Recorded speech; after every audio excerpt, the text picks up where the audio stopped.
വിശുദ്ധ യോഹന്നാൻ എഴുതിയ സുവിശേഷം അധ്യായം 4 വാക്യങ്ങൾ 39 മുതൽ 42 വരെ. യേശുവും സമരിയാക്കാരിയും. ഞാൻ ചെയ്തതെല്ലാം അവൻ എന്നോട് പറഞ്ഞു എന്ന ആ സ്ത്രീയുടെ സാക്ഷ്യം മൂലം പട്ടണത്തിലെ സമരിയാക്കാരിൽ അനേകർ അവനിൽ വിശ്വസിച്ചു.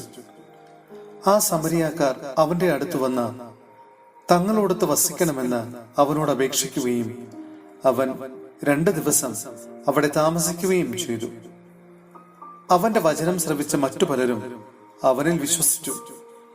അവർ ആ സ്ത്രീയോട് പറഞ്ഞു, ഇനിമേൽ ഞങ്ങൾ വിശ്വസിക്കുന്നത് നിന്റെ വാക്ക് മൂലമല്ല, കാരണം ഞങ്ങൾ തന്നെ നേരിട്ട് ശ്രവിക്കുകയും ഇവനാണ് യഥാർത്ഥത്തിൽ ലോകരക്ഷകനെന്ന് മനസ്സിലാക്കുകയും ചെയ്തിരിക്കുന്നു. സഹോദരരെ, വിശുദ്ധ പൗലോസ്ലീഹ ഫിലിപ്പിയായിലെ സഭയ്ക്ക് എഴുതിയ ലേഖനം അധ്യായം 2 വാക്യങ്ങൾ 12 മുതൽ 16 വരെ.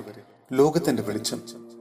എന്റെ പ്രിയപ്പെട്ടവരെ, നിങ്ങൾ എപ്പോഴും അനുസരണയോടെ വർത്തിച്ചിട്ടുള്ളതുപോലെ എന്റെ സാന്നിധ്യത്തിൽ മാത്രമല്ല, ഞാൻ അകന്നിരിക്കുന്ന ഈ സമയത്തും പൂർവാധികം ഭയത്തോടും വിറയലോടും കൂടെ നിങ്ങളുടെ സ്വന്തം രക്ഷയ്ക്ക് വേണ്ടി അധ്വാനിക്കുവിൻ. എന്തെന്നാൽ തന്റെ ഇഷ്ടമനുസരിച്ച് ഇച്ഛിക്കാനും പ്രവർത്തിക്കാനും നിങ്ങളെ ഉത്തേജിപ്പിക്കുന്നത് ദൈവമാണ്. എല്ലാ കാര്യങ്ങളും മുറുമുറുപ്പും തർക്കവും കൂടാതെ ചെയ്യുവിൻ.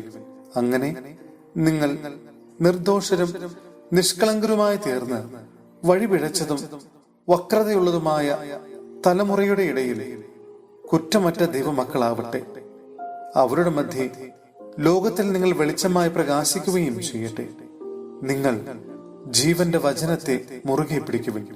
അപ്പോൾ ഞാൻ ഓടിയതും അധ്വാനിച്ചതും വ്യർത്ഥമായില്ലെന്ന് ക്രിസ്തുവിന്റെ ദിനത്തിൽ എനിക്ക് അഭിമാനിക്കാം.